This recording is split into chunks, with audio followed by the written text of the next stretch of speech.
ሰሞነ ሕማማት ከሆሳዕና በኋላ ሶስት ነገሮች የምናስብበት ነው። በሰሞነ ሕማማት አንደኛ የክርስቶስን መከራ እናስባለን። ሁለተኛ 5500 ዘመንን ያን ዘመን የጨለማውን ዘመን መስቀል የሌለበት የኃጢአት ስርየት የሌለበት የክርስቶስ ቅዱስ ሥጋና ክቡር ደም የሌለበት ቡራኬ የሌለበት ያን የጨለማ ዘመን ታሳየናለች። መጋረጃዋ ጥቁር ይሆናል። ቤተ መቅደሱ ይጋረዳል። የቤተ መቅደሱ የታቦቱ የመንበሩ አገልግሎት አይኖርም።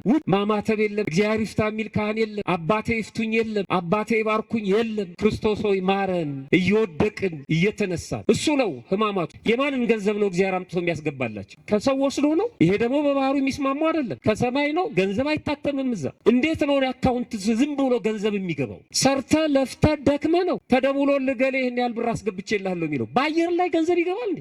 ይሄ እምነት ነው እንዴ? ይሄ ክርስትና ነው እንዴ? ክርስቶስ የመጣው ብር ሊያትም ነው እንዴ? ጅልነት ነው ይሄ። የመጨረሻ ጅልነት ነው። እየተጃጃሉ ኖሮ በኃጢአት ኖሮ መጨረሻም ወደ ገሃነመ እሳት መሄድ መሸጋገሪያ ነው። ግን ከድጡ ወደ ማጡ እድል ካለበት ህይወት እድል ወደ ሌለበት ህይወት ማለት ነው። በስመ አብ ወወልድ ወመንፈስ ቅዱስ አሐዱ አምላክ አሜን።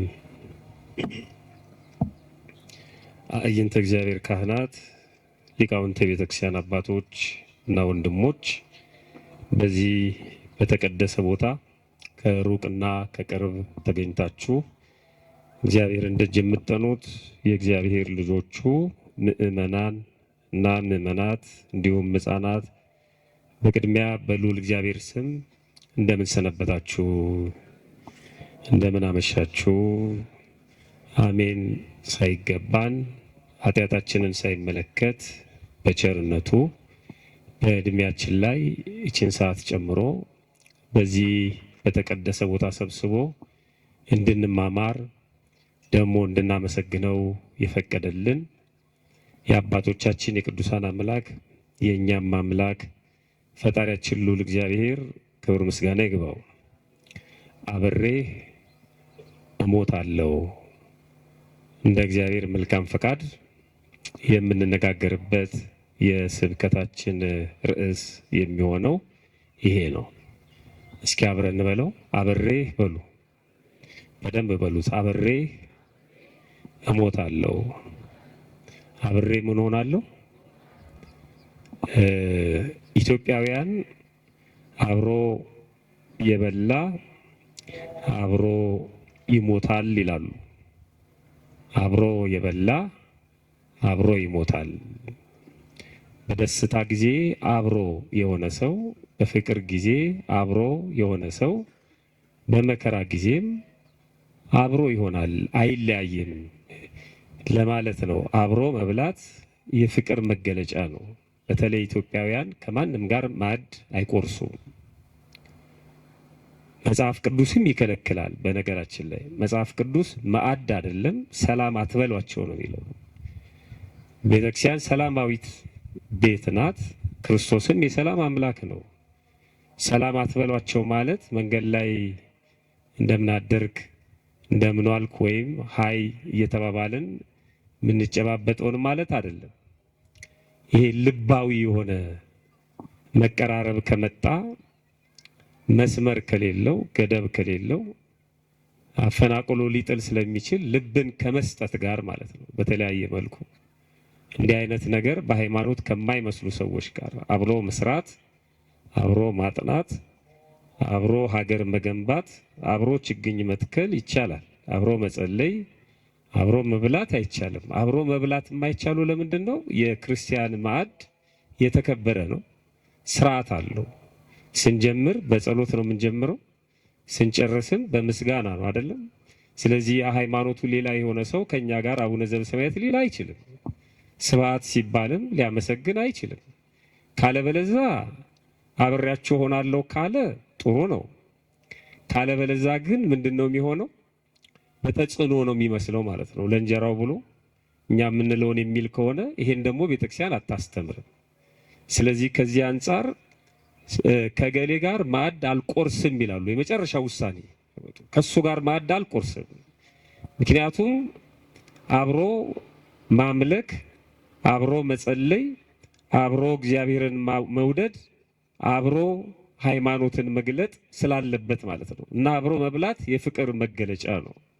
አብሮ የበላን ምንድነው የሚሉት? ቅዱስ ዮሐንስ አይሽረውም። ቅዱስ ዮሐንስ ማለት ዘመንን ማለት ነው። ዘመናቱ ሲቀያየሩ አብሮ የበላን ሰው ግን ዘመን አይቀይረውም ነው። ግን እንደዚህ ነን ወይ? አብረውን ሲበሉ የነበሩ ሰዎች፣ አብረውን ሲኖሩ የነበሩ ሰዎች በፊት ለፊት ሳይሆን በማጅራታችን አላሉንም ወይ? አብረውን የሆኑ ሰዎች አልካዱንም ወይ? ይሄ በጣም ከባድ ነው። አብሮ መብላት ማለት አብሮ መኖር ማለት ነው። አብሮ መብላት ማለት አብሮ ማምለክ ማለት ነው። አብሮ መብላት ማለት አብሮ ማዘን ማለት ነው። አብሮ መደሰት፣ በፍቅር ፈትል አንድ ላይ መሆን ማለት ነው። ምናልባት አሁን ከመብላት ጋር የሚገናኘውን ነገር ስትሰሙ የኛ የማዕድ አከባበር በተለይ ኦርቶዶክሳውያን አሁን ባለንበት ዘመን በጣም ቀላል መስሎ ስለሚታየን እንዲሁ ዝም ብለን ያገኘነውን ባገኘነው ቦታ ካገኘነው ሰው ጋር ስለምንበላ ጸሎት ጸልየን ባርከን አመስግነን ስለማንመገብ ከተመገብንም በኋላ እንዲሁ ስለማናደርግ በትንሹ ማዕድ ላይ ስንታመን ወደ ትልቁ ማዕድ ወደ ቅዱስ ሥጋውና ወደ ክቡር ደሙ እንደምንሸጋገር ስለማናውቅ በፌስታሉም በምናምኑም መንገድ ላይም በየጥጋጥጉም ስለምንመገብ በጣም ቀላል ነው የሚመስለን። እሱ ማለት ግን አይደለም። እሱ ማለት አይደለም። ሞት ምንድነው ስንል አብሬ ሞታለሁ የሚል ስለሆነ የስብከታችን ርዕስ ሞትን ትንሽ መግለጥ ያስፈልጋል። ሞት ምንድነው ስንል ሞት ሁለት አይነት ነው። የሥጋ ሞት አለ፣ የነፍስ ሞት ደግሞ አለ። በመጀመሪያ ሞት ማለት የመጀመሪያው የሥጋና የነፍስ መለየት ማለት ነው። ቤተክርስቲያናችን እረፍት የምትለው ማለት ነው። ከዚህ ከኃላፊው ዓለም ወደማያልፈው ዓለም የምንሸጋገርበት ድልድይ ነው። በሐዲስ ኪዳን ሞት መሸጋገሪያ ነው። ሞት ለፍጥረት ሁሉ የማይቀር ነው። ሞት ሁሉንም እኩል የሚያደርግ ነው። ሁሉም ከፍና ዝቁ በዚህ ምድር ላይ ስንኖር ነው። በልብስም በምንም በምንበላውም በምንጠጣውም በኑሯችንም አንዳንዴ ደግሞ በተወለድንበት ቦታም ከፍና ዝቆች ይኖራሉ። ስንሞት ግን እኩል ሁሉም ሰው እኩል ነው የሚሞተው። ሰው በዚህ ዓለም ላይ ያለውን ከፍና ዝቅ እስኪሞት ድረስ ይዞት ይሄዳል። አንዳንድ ጊዜ ማለት ነው እስከሚቀበርበት ሳጥን እስከሚቀበርበት ቦታ ድረስ ይዞት ይሄዳል። ግን ከሥጋ ጋር ሲገናኝ ያው ነው። ሁሉም ምስጥ ይበለዋል፣ ሁሉም ይረግፋል። ሌሎቹ ደግሞ በጣም የማይፈርስበት የማይበሰብስበት ቦታ በጣም ውድ የሆነ ቦታ ላይ አስከሬናቸውን የሚያስቀምጡ አሉ። በዓለም ላይ ታላላቅ ዘፋኞችን ጨምሮ ማለት ነው። ሰዎች ሄደው የሚጎበኟቸው የፈለገ ነገር ቢሆን ሁሉም ሞት እኩል ሁሉንም ሰው እኩል የሚያደርግ ነው። ሁሉም ሰው እኩል የሚሆንበት ነው። በአንድ ወቅት ፕሮፌሰር መስፍን ወልደ ማርያም የተባሉት ኢትዮጵያዊ ምሁር ሞት አይቀርም እኔም ማምለጫ የለኝም የሚል ጽሑፍ ጽፈዋል። በጣም የሚገርም ነው። ሞት አይቀርም እኔም ማምለጫ የለኝም። አርፈዋልኝ ሰው ነፍሳቸውን ይማርልን። በእውነት ያው የሁሉንም ሰው ነፍስ ቢምር እኛ ምቀኞች ስላልሆንን። ቅዱስ ያሬድም ይሄን ሲናገር ኢትዮጵያዊ ሊቅ ሞትስ አይተዋችሁምና ይላል። ሞት ከሥጋ የሥጋ ከነፍስ መለየት በዚህ ምድር ከዚህ ምድር በአፋ የምንሆንበት ስርዓት ወደ እግዚአብሔር የምንሄድበት ይሄ ሞት አይተዋችሁም ይላል። የማይሞት ልብ አድርጉ ምዕመናን፣ የማይሞት በዚህ ምድር ሕያው ሆኖ የሚኖር ሞትን ይለፈኝ የሚል ልክ እንደ አንዳንድ ጨዋታዎች ይሄን ጥያቄ አልመልስም ይለፈኝ ብሎ ሰው ስለ ሕይወቱ ሲጠየቅ ወይ ከባድ ጥያቄ ሲጠየቅ ይለፈኝ እንደሚለው ሞትን ይለፈኝ የሚል በዚህ ምድር ላይ ሕያው ሆኖ የሚኖር የማይሞት የለም። ይሄ የእግዚአብሔር ቃል ነው። በዚህ በመዝሙር 89 ቁጥር 48 ላይ ሕያው ሆኖ የሚኖር ሞትንስ የማያይ ማን ነው ይላል። ልብ አድርጉ፣ እኛ ከሞትን በኋላ ሕያው ሆነ ነው የምንኖረው። ግን እየተናገረ ያለው የሥጋ ከነፍስ መለየትን ነው። ሁለተኛውን ሞትና ሁለተኛውን ሕይወት አይደለም። በዚህ ምድር ላይ ያለውን ሕያው ሆኖ የሚኖር የማይሞት ማን ነው? ነፍሱንስ ከሲኦል እጅ የሚያድናት ማን ነው ይላል። በገዛ ስልጣኑ በኃይሉ አልሞትም የሚል ማን ነው? ወደ ሲኦል አልገባም የሚል ማን ነው? ይሄን ሁሉም ማድረግ የሚችል ፍጥረት የለም ይላል። ሞት ለቅዱሳንና ለኃጥአን ሲሆን ይለያል። በኋላ ለምናመጣው ምስጢር ስለሚጠቅመን ነው ይህን የምናገረው። ለቅዱሳንና ለኃጥአን ሲሆን ይለያል። አሁን ሞትን የሚፈሩና የማይፈሩ በቤተ ክርስቲያን አስተምሮ ሁለት አይነት ሰዎች አሉ። ሞትን በጣም የሚፈሩ፣ ሞትን ደግሞ የማይፈሩ። ቤተ ክርስቲያን እነዚህን ሰዎች ኃጥአንና ጻድቃን ነው የምትላቸው። ሞትን በጣም የሚፈሩት ኃጥአን ናቸው። ሞትን ደግሞ የማይፈሩት ደፋሮቹ፣ ሞትን የሚፈልጉ ወደ እግዚአብሔር መሄጃ መንገድ መሆኑን ያወቁ፣ እነዚህ ደግሞ ጻድቃን ናቸው። ሰው ሽምቅቅ የሚለው ኃጢአት ሲሰራ ነው። የጽድቅ ስራ ሲሰራ ግን ከእግዚአብሔር ጋር እንደሚኖር ያውቀዋል ማለት ነው። ስለዚህ ውስጣችንንም እየፈተሽን ነው። ሞት ለኃጥአን ሲሆን፣ ሞት ለጻድቃን ወይም ለቅዱሳን ሲሆን ይለያል። አንዱ ሞት ሁለት አይነት ሁኔታዎችን ይፈጥራል በሰዎች ሕይወት ውስጥ ማለት ነው። ለቅዱሳን ሲሆን ሞት ረፍት ነው። ለቅዱሳን ሲሆን ሞት ክብር ነው። በክብር የሚሸኝበት ከዚህ ዓለም ስቃይ፣ ውጣ ውረድ፣ መከራ የሚያርፍበት ነው። ለዚህ ነው ቅዱስ ዳዊት ክቡር ሞቱ ለጻድቅ በምን በቅድመ እግዚአብሔር፣ በእግዚአብሔር ፊት፣ በእግዚአብሔር ሁኔታ ወይም በእግዚአብሔር ዳኝነት፣ በእግዚአብሔር ፍቅር፣ በእግዚአብሔር ዓለም የጻድቅ ሰው ሞት፣ የእውነተኛ ሰው ሞት የተከበረ ነው ይላል። መዝሙር 115 ላይ የምናገኘው ነው። የሚናፈቅም ነው። ቅዱስ ጳውሎስ ይናፍቀው ነበር። ሊሄድ ከክርስቶስ ጋር ልኖር እናፍቃለሁ ይላል። ሊሄድ ደመና ጠቅሶ አይደለም። ሊሄድ የሚለው በነፍስ ነው። ነፍሱ ከስጋው ተለይታ የሚሄድበትን ቀን ይናፍቅ ነበር። ደግሞ ለፊሊፒን ክርስቲያኖች እኔ ከእናንተ ጋር ብኖር ደግሞ ይሄ ለእናንተ መልካም ነው ስለማስተምራችሁ፣ ቃለ እግዚአብሔር ስለምነግራችሁ፣ ለእኔ ግን ይሄንን አልፈልገውም። ለእናንተ ጥሩ ነው መሄድ እናፍቃለሁ፣ ግን በሁለቱ እጨነቃለሁ አለ። ትቻችሁ ብሄድ እናንተን ትቶ የመሄድ ስሜት ይሰማኛል። ለማን ትቶ አይነት ነገር ማለት ነው። ደግሞ ከእናንተ ጋር እንዳልኖር ከእግዚአብሔር ጋር መኖር ደግሞ ይናፍቀኛል። በጣም የሚጨነቅበት ጉዳይ ነው። በራሴ ኃይል ወደ እግዚአብሔር መሄድ ስለማልችል ያለኝ እድል መጠበቅ ነው ይላል። ግን እኔ ምርጫዬ መሄድ ነው ይላል። ቅዱሳን የሚናፍቁት ነው ሞት ማለት ነው። የማያስፈራም ነው ሞት። ይተፍርህዎ ለሞት ፍርህዋ ለኃጢአት። ይሄ ቅዱስ ያሬድ ኢትዮጵያዊ ሊቅ የተናገረው ነው። ሞትን አትፍሯት፣ ኃጢአትን ግን ፍሩ። ሞት አይቀርምና ለሰማያዊው አስቡ እንጂ ስለ ምድራዊው አይደለም። መፍራት ካለባችሁ ሞትን አትፍሩ። ሞትማ መንገድ ነው። መፍራት ያለባችሁ ኃጢአትን ነው ይላል። ሞት ለጻድቃን እንደዚህ ነው። ሞት ለኃጥአን ደግሞ ረፍት ሳይሆን መከራ ነው። ሞት ለኃጥአን የሚናፈቅ ሳይሆን የሚያስፈራ ነው። ሞት ለኃጥአን ከመከራ ወደ መከራ የሚሄዱበት ነው። መሸጋገሪያ ነው፣ ግን ከድጡ ወደ ማጡ ነው መሸጋገሪያው ማለት ነው። በዚህ ዓለም ከእግዚአብሔር ተለይተው ሞተዋል። እንደገና ደግሞ በነፍስ ወደ ሲኦል ወደ ገሃነመ እሳት ይሄዳሉ ማለት ነው። እግዚአብሔር ከዚህ ይሰውረን በእውነት። በነገራችን ላይ ምእመናን ቤተክርስቲያን እንደዚህ የምትደክመው ከዚህ ለመዳን ነው። ይህንን አስበን እንድንፈራ ነው። አሟሟቴን አሳምርልኝ እንድንል ነው። አደራን አምላኬ አሟሟቴን አሳምርልኝ እንድንል ነው እንጂ እንደ ሌሎች ሰዎች ሞልቶልሃል፣ ተገኝቶልሃል፣ ገልብጠዋል፣ ፈታው ምናምን ብሎ ጮሆ ለመሄድ አይደለም። እሱንማ ብንሰራ ብንደክም የምናገኘው ነው የዚህን ዓለም ሀብት ማለት ነው። አንዳንድ ጅላጅሎች የባንክ ቤት ቡካቸውን የሆነ አዳራሽ ውስጥ አምጥተው በሆነ ሰው እግር ስር ጥለው በባንክ ቤት ውስጥ የሆነ ገንዘብ ገብቶልሃል ሲባሉ እልል የሚሉ አሉ። ሌቦች ናቸው። ሰውየውም ሌባ ነው፣ ሰዎቹም ሌቦች ናቸው። የማንን ገንዘብ ነው እግዚአብሔር አምጥቶ የሚያስገባላቸው? ከሰው ወስዶ ነው። ይሄ ደግሞ በባህሩ የሚስማሙ አይደለም። ከሰማይ ነው። ገንዘብ አይታተምም እዛ። እንዴት ነው አካውንት ዝም ብሎ ገንዘብ የሚገባው? ማጭበርበር እኮ ነው። ሰርተ ለፍተ ደክመ ነው ተደውሎ ልገሌ ይሄን ያህል ብር አስገብቼልሃለሁ የሚለው። በአየር ላይ ገንዘብ ይገባል እንዴ? ይሄ እምነት ነው እንዴ? ይሄ ክርስትና ነው እንዴ? ክርስቶስ የመጣው ብር ሊያትም ነው እንዴ?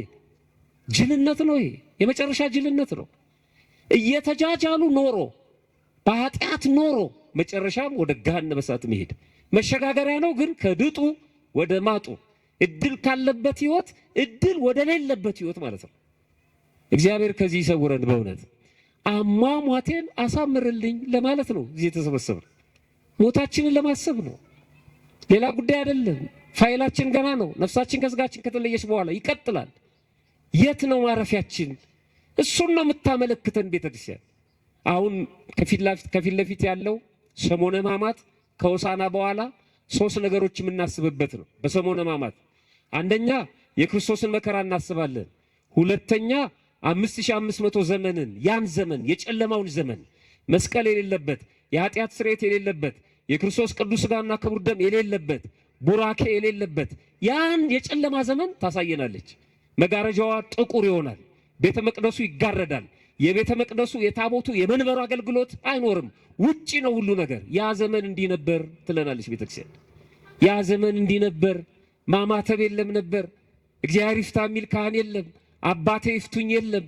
አባቴ ይባርኩኝ የለም። ያ የጨለማ ዘመን እንዲህ ነበር ትለናለች።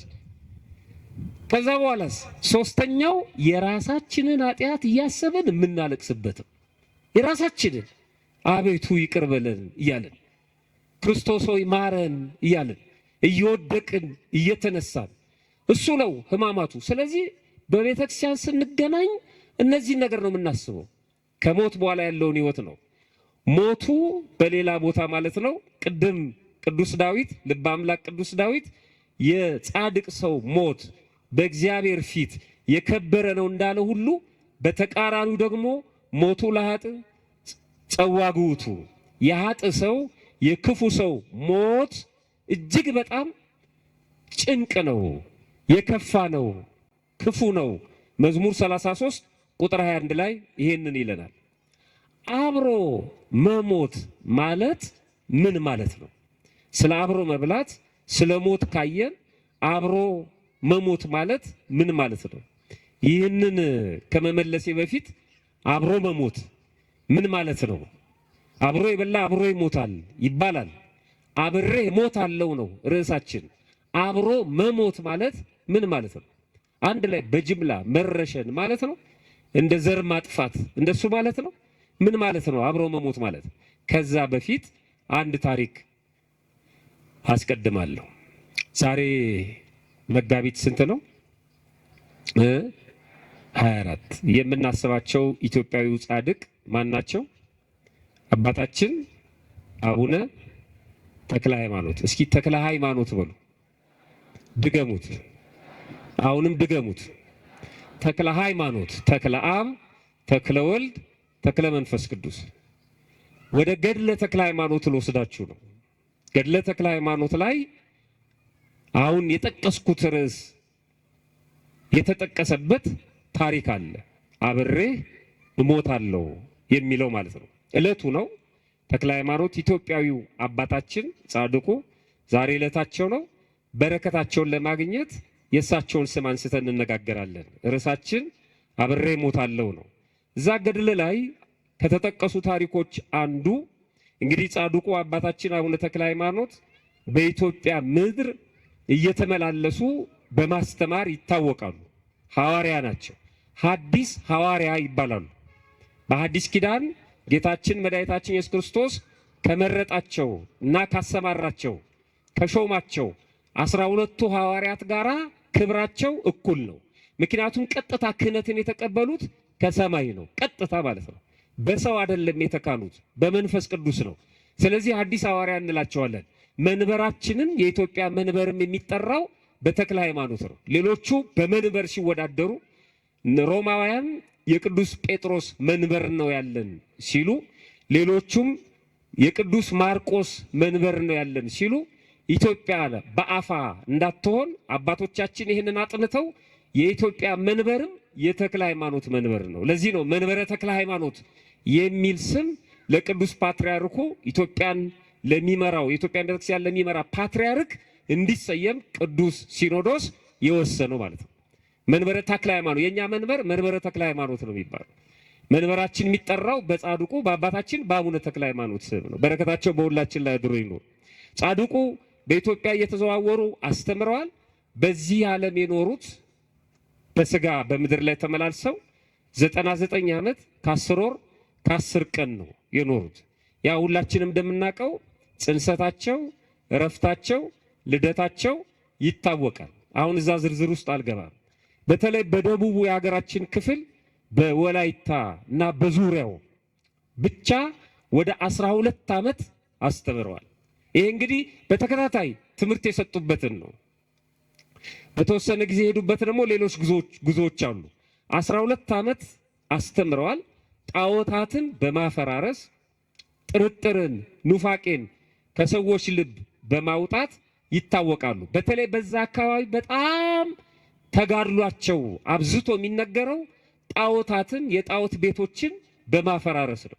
እስከ ጣዖት ቤቶች ድረስ በመግባት በመጽሐፍ ቅዱስ ላይ እንደምናገኘው እንደነ ዳጎን ማለት ነው የተለያዩ ተአምራትን በወቅቱ ለነበሩት ከመስማት ይልቅ የሚያዩት ነገር የሚስባቸው ሰዎች በተአምራት የሚሳቡ የነበሩበት ወቅት ስለነበረ በተአምራት ክርስትናን ይሰብኩ ነበር። አንድ ቀን በዳሞት አውራጃ ቦታው አለ እስካሁን ድረስ ወላይታ ውስጥ ማለት ነው ይታወቃል። ዝባፈተን በተባለ ተራራ ላይ እዛ ዳሞት ላይ ማለት ነው የሀገሩ ሰው ሁሉ የሚያመልከው ከእንጨት ከድንጋይ የተሰራ ጣዖት ነበር። በዛ አካባቢ ያለ ሰው በሙሉ ወቅቱን ዕለቱን እየጠበቀ እዛ አካባቢ እየተገኘ መስዋዕት ይሰዋል፣ ይሰግዳል፣ ይንበረከካል፣ ያመልካል። በጣም የሚገርመው ንጉሱ ሁሉ ሳይቀር የንጉሱ ሹማምንቶች ሁሉ ሳይቀሩ የሚሰግዱበት የሚያጎነብሱበት ጣዖት ነበር እና በጣም የሚያሳዝነው የማያደርጉት ነገር የለም። የእንስሳት መስዋዕትን ያቀርባሉ፣ የሰው ደም ሁሉ ሳይቀር ያፈሱ ነበር ይላል። አንዳንድ ቦታ ላይ አሁን ኢትዮጵያ ውስጥ የምንሰማቸው የሚሰቀጥጡ ነገሮች አሉ። ወፍጮ ቤት ሰርቶ ገጠር ላይ ወፍጮ ቤቱ እንዲጸናና ገበያ እንዲመጣ እንዲባረክ እንዲህ አድርግ ብሎ ከጠንቋዩ ጋር ተማክሮ የሰዎችን ነፍስ የሚያጠፉ ሰዎች አሉ፣ በጥንቆላ ማለት ነው። ይሄንን ቅበር ይሄንን አድርግ የሚሉ አሁን ለሚዲያ የማይመጥን ብዙ ነገር የሚያደርጉ ሰዎች አሉ። የእነሱን ስጋ ህይወት ለማስቀጠል በምድር ላይ እንዲኖር የተፈቀደለትን ሰው ህይወት የሚቀጩ ማለት ነው። ምንም የማያውቁ ህፃናትን ጨምሮ መስዋዕት የሚያደርጉ ሰዎች አሉ። እግዚአብሔር ከዚህ አይነት ነገር ይሰውረን። በእውነት አንዳንዶቹ ይጨንቃቸዋል። ለስጋቸው፣ ለስልጣናቸው፣ ለኑሯቸው ያስጠነቁሉና ለነፍሳቸው ደግሞ መጥተው ለቤተክርስቲያን ገንዘብ የሚሰጡ ሰዎች አሉ። ሰብስበው ድሃ የሚያበሉ አሉ። በዚህ የሚካካስ የሚመስላቸው እንደ ሂሳብ ስራ የሚጠፋፋ የሚመስላቸው ሰዎች አሉ። ሄደው ያስተፋሉ፣ ሄደው ያስጠነቁላሉ፣ ተጠርተው ይሄዳሉ፣ ይገብራሉ። እዚህ መጥተው ደግሞ በቤተክርስቲያን የተለያየ ነገር ደግሞ ያደርጋሉ። ከመጨነቅ የተነሳ ነው። የቀድሞቹ ነገስታትም እንደዚህ ያደርጉ ነበር። በሁለት ቢላ መብላት አይቻልም። ሁለት እግር ስላለን ሁለት ዛፍ ላይ መውጣት አይቻልም። ይሄኛው ለነፍሴ ነው ያኛው ለስጋ ነው የሚሉ ሰዎች አሉ። የለም፣ እግዚአብሔር የነፍስም የስጋም ፈጣሪ ነው። ነፍስንም ስጋንም የሚመግብ ታማኝ አምላክ ነው። እንዲህ አይነት ነገር የለም። እና እነዚህ ሰዎች የሰው ደም ሁሉ ሳይቀር ያፈሱ ነበር ይላል። ጣዖት አምልኮን በዚህ ልክ የምትቃወም ቤተክርስቲያን፣ ጣዖት አምልኮን በዚህ ልክ የሚቃወሙ ገድላትን ለመተቸት ዓለም ሞራል የለውም። የጣዖት ቤት ልትሆን አትችልም ቤተክርስቲያን። ገድላትን ጣዖትን ሊያለማምዱን አይችሉም። በደንብ ማንበብ ነው።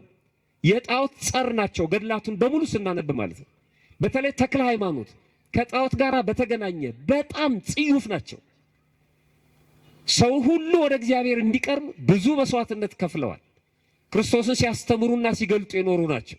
እኛም የእሳቸው ልጆች ነን እና በዛን ወቅት ንጉሱ ሁሉ ሳይቀር የሚያመልክበት ትልቅ የጣዖት አዳራሽ ወይም ቤተ ጣዖት ነበር። የሰው ደም እያፈሰሱ ለሰይጣን ይገብሩ ነበር እና አባታችን አቡነ ተክለ ሃይማኖት እንዳስለመዱት በዛ ቦታ ላይ ተገኙ። ገድሉን እናንተ አንብቡት። በብዙ መከራ በብዙ ውጣ ውረድ ጣዖቱን ለማፈራረስ ሰዎቹንም የተወሰኑትን ለማስተማር በቁ።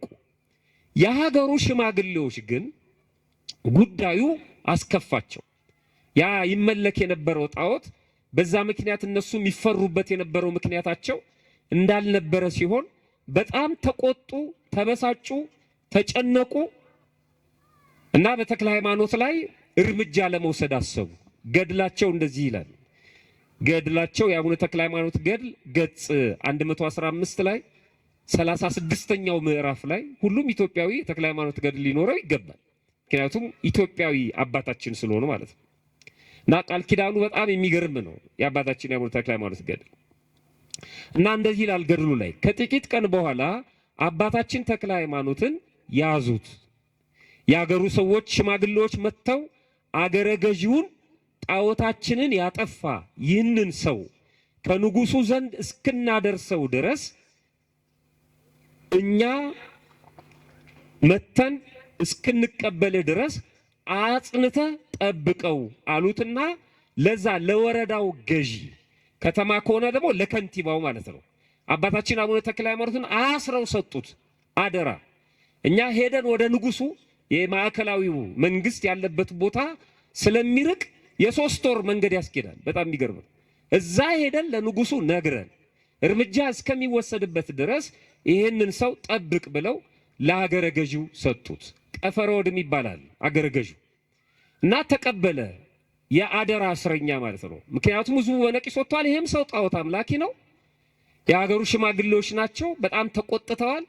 የሚያደርጉትን አድርገው ካንገላቷቸው በኋላ አባታችንን በአደራ መልክ አስረከቡ። እነሱ ወደ ንጉሱ ሊያመለክቱ ሄዱ። ምክንያቱም የመጨረሻውን ትእዛዝ የሚሰጠው ንጉሱ ስለሆነ። ይሄ ሀገረ ገዢ በጣም እድለኛ ነው። ልክ እንደ ጲላጦስ ታስታውሱ ከሆነ ጲላጦስ እሱ በሚፈርድበት አደባባይ ለፍርድ በፊቱ የቆመው የሰማይና የምድር ፈጣሪ በዓለም ሁሉ መፍረድ የሚችል ዳኝነት ወይም ስልጣን የባህሪው የሆነ ክርስቶስ ነው። ብቻውን ጲላጦስን ይሄ እድለኛ ያደርገዋል። ክርስቶስ ለፍርድ ቀረበ በተባለ ቁጥር ጲላጦስ ይነሳል። አይገርማችሁ? ሁሌ እድለኛ ነው። በሱ ኮርት በሱ ችሎት ክርስቶስ ነው የቀረበው። እንደ አንድ ትልቅ ፕሬዝዳንት ዓለምን የሚገዛ አንድ ፕሬዝዳንት ፍርድ ቤት ተከሶ ቢቀርብና እናንተ ዳኛ ብትሆኑ ከዛ ጡረታ ስትወጡ ወሬያችሁ ይሄ ነው የሚሆን። የታወቀው የአሜሪካን ፕሬዝዳንት ታውቀዋለህ? ገሪያው እኔ እኮ ፍርድ ቤት አቆሜዋለሁ፣ ፎቶ ሁሉ እናሳያለን። ጲላጦስ ቢኖራውን እሱን ያሳየን ነበር። ይኸው ክርስቶስን እኮ እኔ ፊት አቆሜዋለሁ ብሎ ማለት ነው። በጣም እድለኛ ነው ማለት ነው። የሚገርም ነው።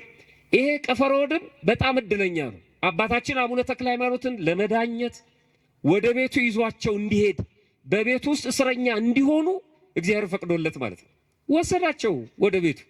በድሮ ጊዜ እንደዚህ ነበር። በጣሊያን ጦርነትም ጊዜ እስረኞችን የሚከፋፈሉት መኳንንቱና መሳፍንቱ ነበሩ።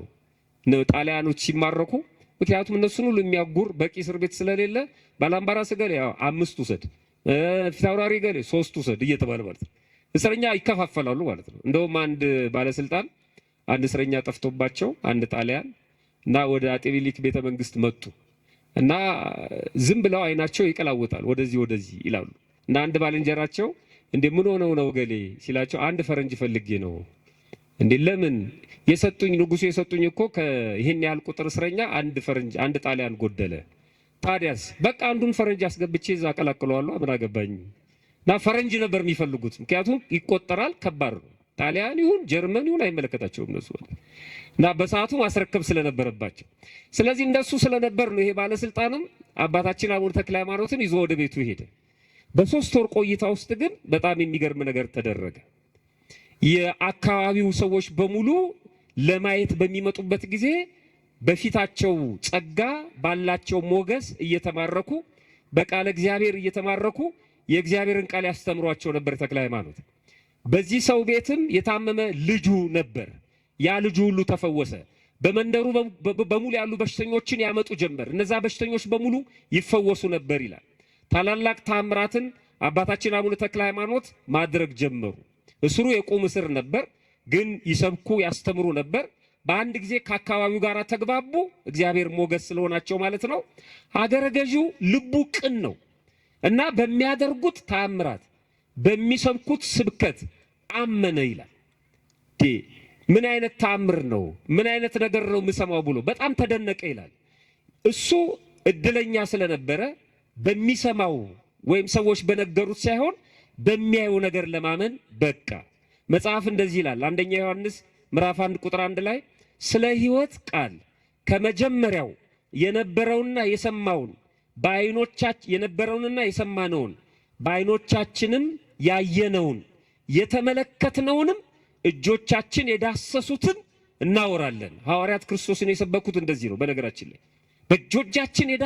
እጆቻችን የዳሰሱትን በዓይናችን ያየነውን የሰማነውን ነው የምንነግራችሁ ይላል። ዓለም እንደዚህ አይደለም የሚነግረን። አሁን እኮ ዓለም ብዙ ሰው ስለ አንድ ፈላስፋ ሲናገር አስረግጦ ነው የሚናገረው። ግን ያ ፈላስፋ በነበረበት ዘመን አልነበረም እሱ። እንደውም በህይወቱ ይሞክረዋል።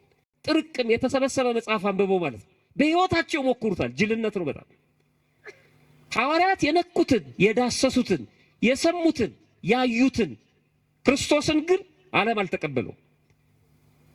እኛ ያየነውን የሰማነውን ነው የምንናገረው። በሕይወት ልምዳችን የዳሰስነውን የሰማነውን ያየነውን ያልነበርንበትን ነው የነበርንበትን ያረጋገጥነውን ነው ያላረጋገጥነው። ለዚህ እኮ ሶሻል ሚዲያው ምስክር እገሌ አረፈ ብሎ ይለጥፋል ሰንበዲ። የዛ ሰው ቤተሰቦች ያን አይተው ግማሹ ይወድቃል፣ ግማሹ ያለቅሳል። ለሰው ችንታል ቅንጣት ታል አዘኔታ የሌለው ትውልድ። ያ ሰው አይደለም መሞት አልታመመም። አንዳንዱ የሆነ ነገር ፈልጎ ነው ዝም ብሎ የሚለጥፈው። አንዳንዱ ደግሞ በስልክ የሆነ ነገር ይሰማል፣ ማንም ሰው ሳይቀድመኝ ብሎ እገሌ ያረፈ ብሎ ይለጥፋል። እግዚአብሔር ይልን። በእውነት በጣም ክፎች ነን። የወዳጅ ሞት እንኳን ተሰምቶ እንኳን አይለጥፍም። መጀመሪያ አልቅሰን እንጨርስ። 6 ሰዓት ሞተ ይላል። 5 ሰዓት ተኩል ላይ 5 ተኩል ላይ እየለጠፈ 6 ሰዓት ላይ ሞተ ይላል። በጣም ያሳዝናል። መጀመሪያ እንዘን እናልቅስ። እንደ ሰው ይደርሳል። እሱ ከሞተ በሳምንቱ መለጠፍ ይቻላል። በጣም ጨካኞች ነን። በጣም ሰው እኮ መፍራት አለበት፣ መደንገጥ አለበት። ነገ እኔ ምን ነኝ? ይታሰራለሁ፣ እግሬ ይታሰራል፣ እጄ ይታሰራል፣ ሳጥን ውስጥ ገባለሁ። እንዴት ሰው ሳይሞት ሞተ ይባላል? ብዙዎች እንደዚህ ናቸው። ራሳቸው መጥተው አልሞትኩም እስከሚሉ ያስቃሉ እኮ በጣም። ሞተዋል የተባልኩት እኔ ነኝ አልሞትኩም እያሉ። ውርደት ነው ይሄ መጨረሻ። ማየት፣ መስማት፣ መዳሰስ። ይሄ አገረ ገዢ አየ፣ ሰማ፣ ዳሰሰ። ከዛ በኋላስ ከ3 ወር በኋላ እነዛ ሽማግሌዎች መጡ። ከንጉሱ ውሳኔ አስወሰሩ። ንጉሱ ምን አለ? በአስቸኳይ ይዛችሁት ነው፣ ዋጋውን የምሰጠው እኔ ነኝ፣ ሞቶሎሚ ነው። በአስቸኳይ አለ። መጡ እነሱ ከ3 ወር በኋላ እንዲህ አሉት፣ እኛ ጠብቅ ያልንህን ሰው ስጠንና ወደ ንጉሱ እንውሰደው አሉ። ከስንት ወር በኋላ? ከ3 ወር በኋላ። ይሄ ጠፈሮድን ምን የሚል ይመስላችኋል? ይሄ አገረ ገዢ የሚያስደነግጥ ንግግር ተናገረ። እንዲህ አለ፣ እሱንስ አልሰጣችሁም፣ አብሬ ከእርሱ ጋር እሞታለሁ እንጂ አለ። ርዕሳችን ይሄ ነው። ቀመሰዋ የተክለ ሃይማኖትን ትምህርት አያቸው። ጸጋውን፣ የተክለ ሃይማኖትን ጸጋ ተመለከተ። አካባቢው በሙሉ ሲሰግድ ሲወድቅ፣ አጋንንት ሲርዱ ሲንቀጠቀጡ ሲጮሁ፣ እነዚህ ሰዎች መጡ። ባደራ ነው አስቀምጥ ያሉት። ወስደው እንደሚገድሉት ያውቃል። ተክለ ሃይማኖት እንደሚገድሏቸው ያውቃል። ስለዚህ ወሰነ። እሱንስ ነው ያለው። በጣም እንደወደዳቸው የሚታወቀው በዚህ ነው። እሱንስ ማለት ምን ማለት ነው? ሌላውን ውሰዱ፣ እኔንም ከፈለጋችሁ ውሰዱ፣ ልጄንም ከፈለጋችሁ ውሰዱ፣ ስልጣናችሁም ያውላችሁ እኮ እሱንስ አልሰጣችሁም።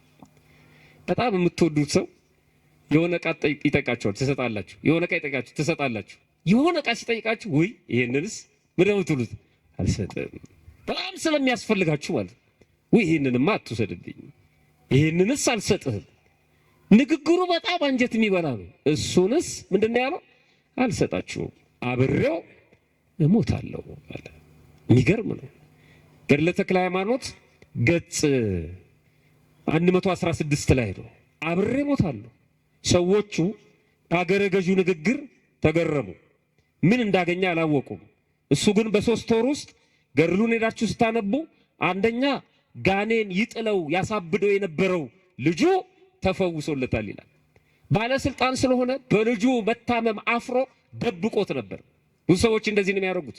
ዝናቸውን፣ ክብራቸውን፣ የወለዱት ልጅ የሚያሳጣቸው እየመሰላቸው ሰው ፊት አያወጡትም አይደል? እኛ የምናስበው አሁን የሰዎቹን ክፋት ነው አይደል? ለምን በልጃቸው ያፍራሉ? አይደለም፣ የኛ ክፋት ነው እንጂ እኛ እኮ ስለምንተች ነው። የታባቱ ይበላዋ ስለሚሰርቅ ነው፣ ጉቦ ስለሚበላ ነው ስለምንል እኮ ነው። እግዚአብሔርን የፈረደበት ስለምንል እኛ ነን፣ ሰውየው አይደለም። እናት የወለደችውን ትደብቃለች። ለምን? እኛ ክፉዎች ስለሆንን፣ ከንፈር እየመጠጥን ስለምናስለቅሳት፣ መግቢያ መውጫ ስለምናሳጣት በልጇ ምክንያት ማንም እንዲያው አትፈልግም። በእኛ ክፋት እኛ ደጎች ብንሆንስ፣ ያን ታማሚ የምንቀባበለው? እናቲቱን ደግሞ ምንም እንዳልተፈጠረ አድርገን ትሪት የምናደርጋት ቢሆንስ? ደስ ነው የሚላት። ትታው ነበር የምትሄደው።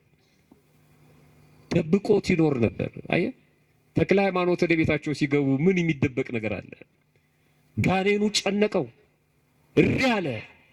ልጁን ፈውሰው አስረከቡት። ከዚህ በላይ ሰላም ምን አለ? ቤቱ ተቀየረ። ብዙ ሰዎች ህይወታቸው ተለወጠ። ጣዖታት ያመልኩ የነበሩ በሙሉ ስህተት መሆኑን ተረድተው ተመለሱ። እሱም እንደዚሁ ስህተት መሆኑን አወቀ። ስለ ነገረ ድህነት በሚገባ ተማረ።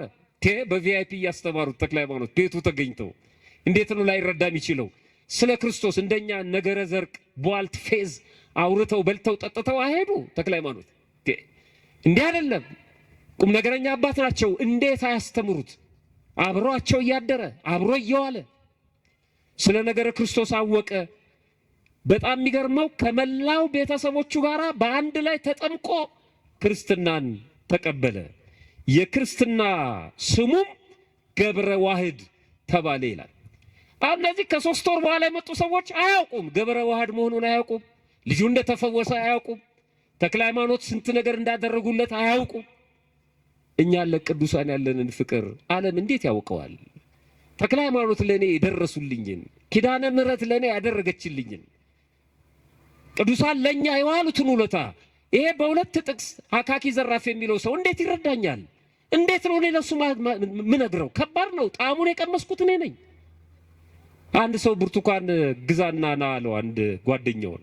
አብረው እየሄዱ እና ይከራከሩ የነበረው ስለ እግዚአብሔር ፍቅር፣ ስለ እግዚአብሔር ታዳጊነት፣ ስለ እግዚአብሔር አዳኝነት ነው። እና ይሄኛው እየተማረረ ነው በእግዚአብሔር ባኬሱ አዳኝነት ምናምን እያለ ነው። በዚህ ዘመን እንደውም አንዳንድ ሰው እንደሚሉት ብር ነው የሚያስከብር ስልጣን ነው ምናምን እያለ ይማረራል። ከዛ ቢነግረው አልሰማለው። አንድ ብር አወጣና አንድ ብርቱካን ገዝተልኝና አለው። ያኔ ጊዜው ደግ ነበር። አንድ ብሩን ተቀብሎ ሄዶ ብርቱካን ገዝቶ መጣ። እሱ እያወራን ብርቱካን እየበላን አብረን እናወራለን ብሎ ነው የሚያስበው ያ የተላከው። ብርቱካኑን ላጠው። ይሄ ግማሽ አድርጎ ከፈለው። በቃ ግማሹን ሊሰጠኝ ነው ሲል አልሰጠውም። ግማሹን ደግሞ ሩብ አደረገው። በቃ ይሄንማ ሊሰጠኝ ነው ሲል አልሰጠውም። ይበላል። እሱ ዝም ብሎ ይበላል። ይሰጠኛል ብሎ ያስባል። ይበላዋል ዝም ብሎ የላከው ማለት ነው። በልቶ ከጨረሰ በኋላ ትንሽ ሶፍት ነገር ይኖራል አለው። አዎ ሰጠው። ጠራረገ አፉን። እንዴት እንደሚጥም ታውቃለህ ይሄ ብርቱካን አለው። በጣም ስለተበሳጨ እኔ ምን አቅላለሁ የበላው አንተን አለው ብስጭት ብሎ። እንደውም ምን አባቅላለሁ ሁሉ ሳይል አይቀርም ማለት የበላው አንተ እንዴት ነኝ ትጠይቀኛለህ? አየህ የእግዚአብሔርን ጣዕም ማቀው እኔ ነኝ ስለደረሰልኝ። አንተ ልትረዳው አትችልም። እንዴት አድርጎ ወደ ህይወት ይግባ? ዘግተሃል አንተ ሳታጣጥመው። እንዴ ንስሐ ገብተን ሳንቆርብ እንዴት ቸርነቱን ማወቅ እንችላለን? የቀማነውን ሳንመልስ የበደልነውን ሳንክስ ወደሱ ሳንጣበቅ በርቀት ሆነን እንዴት እናውቀዋለን?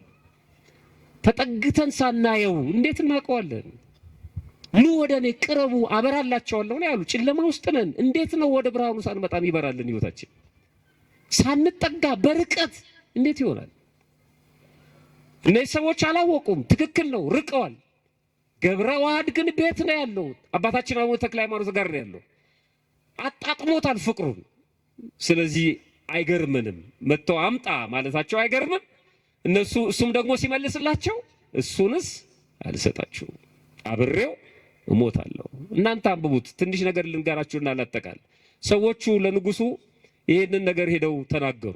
ኧረ ይገርማል ያሁኑ ደግሞ አሉት። እንደገና 3 ወር ፈቸው እኮ ሄደን አምጣ እንለዋለን አልሰጥም አለን። አብሬ እሞታለሁ አለ። ነው ሁለቱንም ይዛችሁ አምጡ አለ ንጉሱ።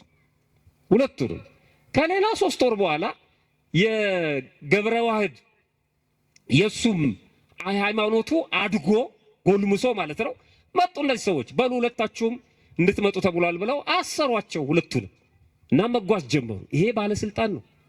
መታሰርን እንደ ውርደት አልቆጠረው። ግን ከማን ጋር ነው የታሰረው? ከተክለ ሃይማኖት ጋር ነው። የሚገርም ነው። እድል ነው ይሄ። አብረው ታስረው በመንገድ ላይ እየሄዱ ሰዎች ይዟቸው እየሄዱ ይሄ ገብረ ዋህድ በጣም ፈርቷል። ቀፈሮድም ማለት ነው። ምክንያቱም ከሱ በላይ ጨካኝ ወደ ሆነው ንጉስ እየሄዱ ገና ለክርስትናው ደግሞ ፍሬሽ ነው። በሰማዕትነት ማለፍ ገና ነው። ሐዋርያት እንኳን ጥበዋን የሆኑት በእግረ ሥጋ ከተከተሉ በኋላ ነው። እና በጣም ጨንቆታል። ከዛ ለብፁዕ አባታችን እንዲህ አላቸው ይላል። ብፁዕ አባታችን አቡነ ተክለ ሃይማኖትን በመንገድ እየተጓዙ ሳሉ አባታችን ንጉሱ በአንዲት ሴት ምክንያት ለ25 ዓመታት አእምሮውን አጥቷል። አንተ ብትፈውሰው ሁለታችንንም ይለቀናል አለ። እቺ ነገር የፍርሃት ምልክት ነች። እንደሄድክ ፈውሰው፣ አእምሮውን ስቷል። ሞቶሎሚ እንዴት ነው አእምሮውን የሳተው? ገድሉን አንብቡ፣ ወደዛ ታሪክ አልሄድም። እንደሄድክ ብታድነው ሁለታችንንም ይለቀናል አለ። ከዛ አባታችን አቡነ ተክለ ሃይማኖት ፍርሃት እንደሆነ አውቀው እንዲህ አሉት ይላል። ገብረ ዋህድ ሞትን ትፈራለህ እንዴ አሉት። ምን እያለ ነው? አብሬ ሞታለሁ ብሏል አይደለም? አሁን ደግሞ ንጉሱ እንዳይገድለው እንዲለቀን ንጉሱን ፈውሰው። ጥባቱ ገና ነው። የተናገረውን ንግግር እየፈጸመ መሄድ ነበረበት። ችግር የለም አብሬ ሞታለሁ ያለ ሰው እየሄደ አይጠራጠርም። እንደዚህ ቢሆን ሶስቱ ህፃናት ወደ እሳት እየወሰዷቸው ይጠራጠሩ ነበር። እግዚአብሔር ያድነናል፣ ግን ባያድነንም አንተ ላቆምከው ምስል አንሰግድም አሉ አይደል? ከዛ እኮ እሳቱ ነደደ። ከዛ ወታደሮቹ አሰሯቸው። ከዛ ተሸከሟቸው። እንዴ ይሄ እግዚአብሔር እስካሁን አይመጣም እንዴ ብለው ሐሳብ አልቀየሩ። ወደ እሳቱ እየሄዱ ነው፣ አልቀየሩም። እናንተ ብትሆኑስ? ከባድ ነው። የት አለ እግዚአብሔር? እስክንጣል ነው እንደሚጠብቀው አላሉ።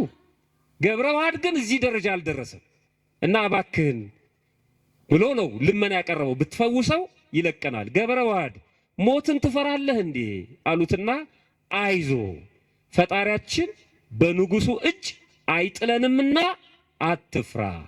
እግዚአብሔር እንደዚህ ይበለን ሁላችንን። በእውነት ተክለ ሃይማኖት ናቸው እኮ ማን? እግዚአብሔር በማን ፊት? በንጉሱ እጅ አይጥለንም፣ ስለዚህ አትፍራ። እና ቅዱሳን እንዴት ነው ክርስቶስን የማይሰብኩት? በእኔ ፊት ምንም አትሆንም እኮ አላሉም ተክለ ሃይማኖት። በእግዚአብሔር ፊት ምንም አንሆንም ያሉት፣ ወደ እግዚአብሔር ነው የሚመሩት። አትፍራ አሉት። ንጉሱ ያው ሞቶሎሚ በአቡነ ተክለ ሃይማኖት እናት ምክንያት ነው ያበደው። ለአቡነ ተክለ ሃይማኖት የራሳቸውን ታሪክ ነው የሚነግራቸው። እሳቸው ያውቁታል። በእሳቸው እናት ምክንያት ነው አቁልን የሳቱስ። ይሄንንማ አውቀዋለሁ ምናምን አላሉ። ዝም ብለው ነው የሚሰሙት። ከዛ መጨረሻ ላይ ሄዱ፣ ወሰዷቸው፣ በንጉሱ ፊት ቀረቡ። ባጭሩ ነው ምነግራቸው። ከዛ በንጉሱ ፊት ቀረቡ። ንጉሱ ምን አደረገ?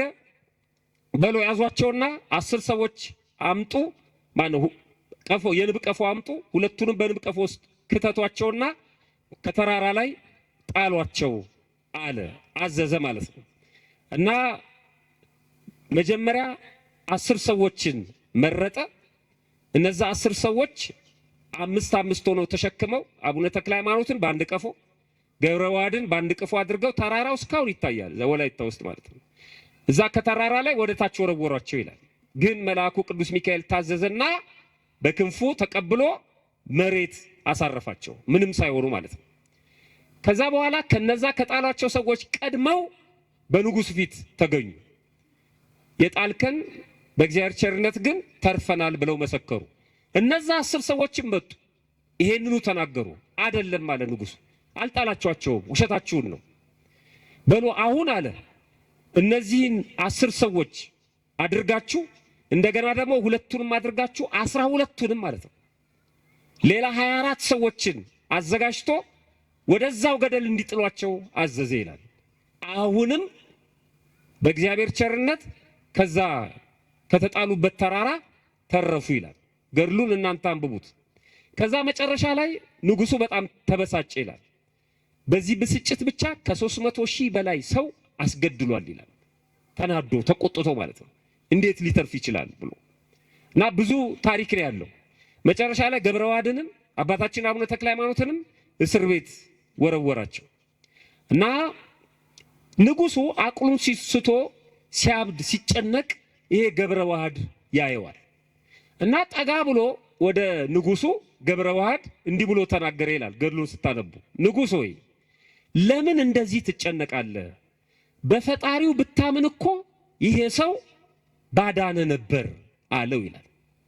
ምዕመናን አሁን ገብረ ዋህድ ራሱን ከማዳን ወዴት እየተሸጋገረ ነው? ሌላው ሰው ወደ ማዳን። ይሄ ደግሞ በቤተክርስቲያናችን ትምህርት ምን ይባላል? ምልጃ ነው። እያማለደ ነው። ማንን ነው የሚያማልደው? ንጉሱ ከማጋር እያማለደው ነው ከጻድቁ ጋር ለምነው እሱ ያድናል ለምን ትጨነቃለህ? ምክንያቱም ሲያድሉ አይቷል። መንደር ውስጥ 3 ወር 6 ወር የራሱ ልጅ እንዴት እንደዳነ ያውቃል። እና ለምነው እናንተ ጸበል ተጠምቃችሁ ድናችሁ ጠጥታችሁ ተፈውሳችሁ ለሌላ ሰው እንደምትናገሩት ግዴለም ጸበል ጠጣ እንደምትሉት ማለት ነው። በልበ ሙሉነት ግዴለም ንገረው አለ። ንጉሱ ቀረባለና ለዚህ ለገብረ ዋህድ የሚገርም ምላሽ ሰጠው። ዝም በል አንተ ደግሞ ምናምን አላለው። ጠጋ ብሎ እንዲህ አለው፣ ቀድሞስ ማመኑንማ ባመንኩ ነበር፣ ነገር ግን ይላል ለምን እንደዚህ ትሆናለህ?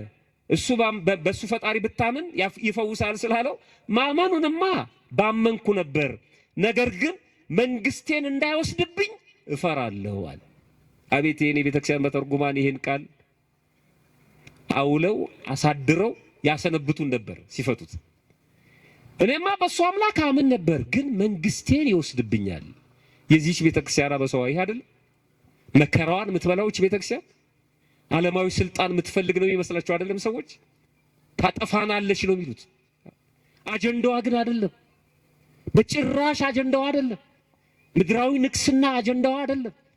ምድራዊ ስልጣን አጀንዳዋ አይደለም። ሰዎች ሊገቡበት ይችላሉ፣ እንደ ውሻ ስሬ አምጥተው የሚተክሉ አሉ። እሱ የራሳቸው ችግር ነው።